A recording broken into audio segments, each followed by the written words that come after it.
Welcome to 5-Minute Fridays. In this video, I'm going to jumpstart a few bulbs. Now, we've done jumpstart videos in the past and shown lots more things than just the dahlias and the rain lilies that I'm going to do right now.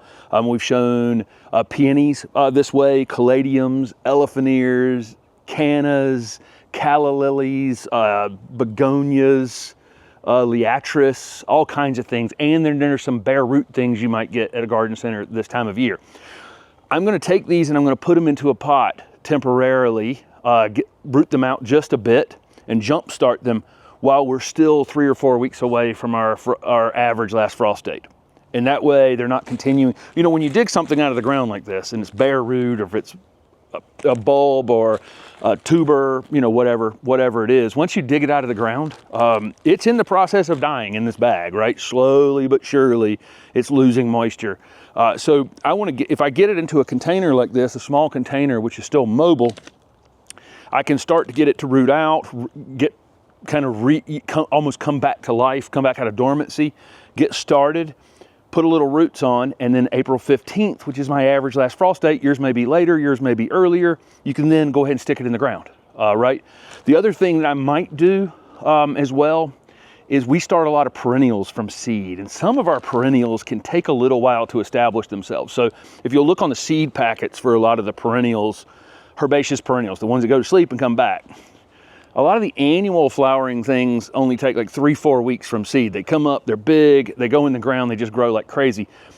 But some of our herbaceous perennials are much slower than that, and they tend to linger a little bit. They tend to take 7-8 weeks before they're a transplantable size. And even then, they're in these little tiny cells where we started them from seed, and they're not really ready to go into the garden soil and really thrive. And so that's another thing that you can take and put into a small container like this, put a little more roots on it, put a little more size on it, and then put it into the landscape. And I think you'll have a little more success with that. So there's several things that we might jumpstart this time of year. Some of it might be, again, trying to protect them from the cold, keeping them mobile so I can protect them from the cold, right? So I can take, you know, 4 of these pots at the time, right?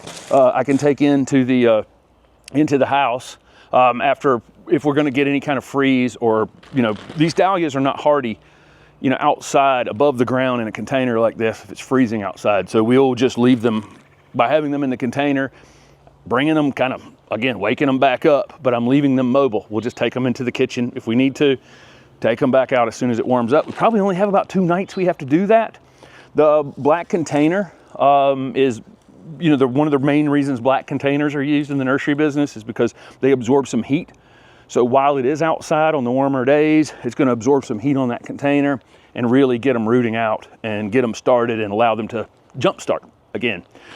This is the kind of information that's over on the weekly garden planner, and it's $50 off for the rest of the month. And there's a code on the screen right now if you're interested in the weekly garden planner, but it's a week by week thoughts, things that you may be doing in the garden.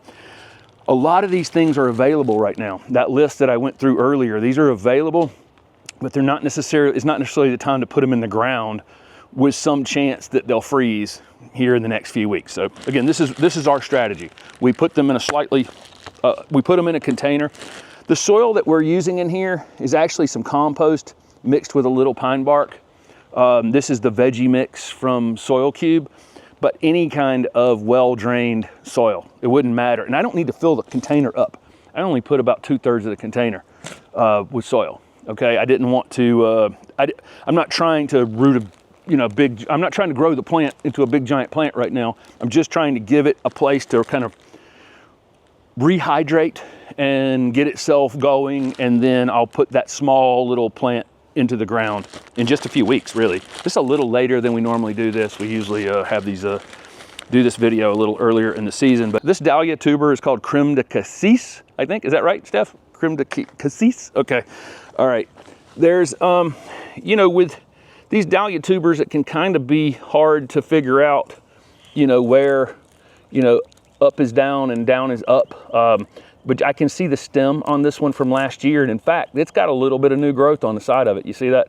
Where it's already starting to come back to life. Here's where all this stored energy is, down here at the bottom. Probably wouldn't get greedy with one this size and try to divide it.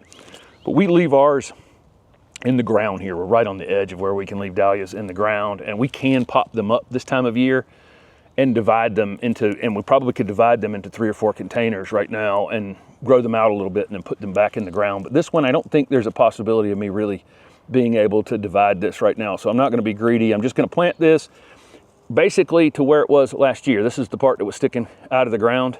Roots are down here, stored energy is down here, and that's pretty much it. There's not much to it. I'm covering the part that was covered last year, and I'm done. It's nothing to it. I'll pull this one out of the container, and boy, there's not much to this one. This one's not a this one's not my favorite. This is not my favorite one, but there's where it was up last year. I'll stick that in here, and then on these rain lilies, you could put several of them in a container. So we do this with liatris too, our native liatris bulbs. We can put several of these. So the bulb is obviously the roots are at the bottom, the pointy end is up, and I can take, and I just want to barely cover these really. The way I'm putting them in this container is just barely covering the point on them. I can plant them a little deeper in the ground once I go to plant them in the ground, but I'm going to put 3 in each container.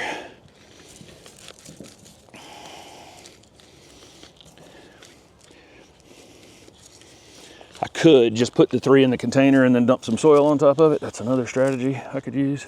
Make sure you label your containers, because if you jumpstart 5 different dahlias and you're mixing the pots up, putting them inside the house, bringing them outside the house, you're going to pretty quickly not know which varieties. And it's going to be important when you're planting them potentially, because some of them get taller than others. Some of them, you know, depending on how you want to arrange the colors. This worked out exact. I don't know how that worked, but there's 3 of these in each container, and we'll get these in the ground after our average last frost date, which again for us is around April 15th. I'll add to this and say you may be able to find some very small containers of some perennials as well this time of year, or anything that you find that's in a really small container. And if you're worried about putting that out into the landscape and having it struggle in some kind of way because it seems very, very small, you can pot those up as well. So if you have the opportunity, occasionally this time of year, you know, when we go down to Big Bloomers or something, we can find a 6-pack of a coneflower or a black-eyed Susan or something just wild that they put in a 6-pack. And that's the kind of thing I might consider putting into a slightly larger container for a few weeks before you put it into the ground. If you're buying any bare root, you know, buying a bare root grape, as an example, any kind of bare root, anything. If you're worried about it going directly into the ground, you know, as it came out of the package, you can kind of rehydrate them, refresh them a bit in a little bit of soil. Again, moist but not wet. That's kind of the key. You're not trying to. I don't want to keep these too wet. They don't have any roots on them. I could rot those very easily, right? And then also, I'll occasionally buy a plant that I flip it out of the container and it's got basically no roots on it. And I don't want to take, you know, the plant's this big around at the top or whatever, and it's got barely any roots on it. That may not be a good plant to plant into the landscape as well. So that's another candidate to repot, potentially get some roots on it. Make sure it's got a good root system on it and it's pretty solid before it goes into the ground. But that's the way we just kind of rehydrate, honestly, some of these things, and don't keep them for 3 or 4 weeks in the house before we plant them in the ground. But a lot of these things are available frequently, well before it's time to put them in the ground. So there you go. There's the 5-minute Friday, however how long this has been, on jump starting plants for your garden, but keeping them mobile. So if there's any kind of night that's going to be 35 or less, probably we would tote these in the house, maybe even 40 or less. We'll tote them in the house and tote them back out the next morning after it's warmed back up to over 50. And again, they'll be out here 90% of the time between now and April 15th. And by then, they'll have started to put some growth on the top and the bottom, and they can go into the ground more with less resistance. Thanks for watching.